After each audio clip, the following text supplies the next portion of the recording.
La Raquel i l'Àngel són dos veïns de Berga que disposen d'un terreny on tenen plantades diferents varietats d'arbres fruiters. Dimarts van anar, com cada dia, al seu hort i van trobar uns 15 arbres fruiters serrats.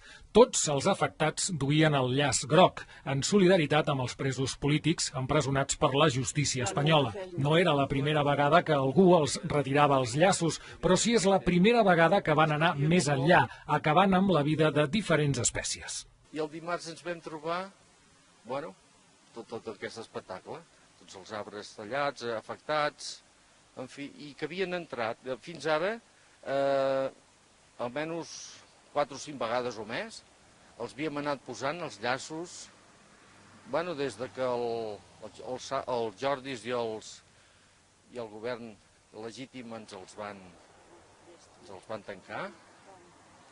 Ho vam posar tot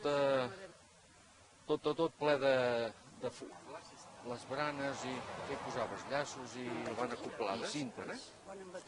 I ens els anaven traient, però sovint els posàvem i al cap de 3 o 4 dies ja eren fora.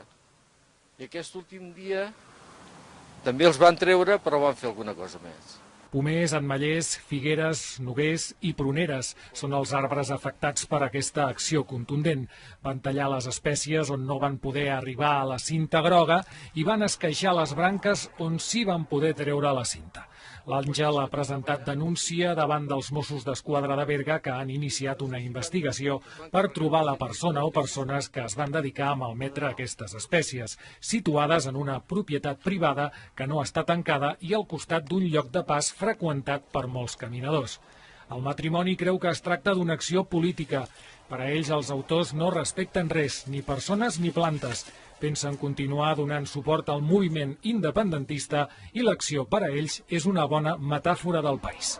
Tornant a rebrotar els arbres no passarà res. Del que hauria pogut passar si ens els haguessin tallat tots, poder sí que no hauria rebrotat tots, però uns quants encara rebrotaran. Això és una metàfora del país. No hi ha res a fer amb aquesta gent.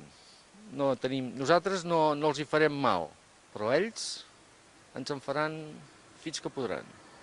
L'Àngel, una vegada arribada a la jubilació, va decidir cultivar arbres fruiters en un terreny que queda partit per la variant de l'Avellan. Passa les estones cuidant dels seus arbres i repartint la fruita entre amics i coneguts. Ara espera que l'acció no es torni a repetir i per aquest motiu ja pensa en la instal·lació d'aparells d'enregistrament per moviment.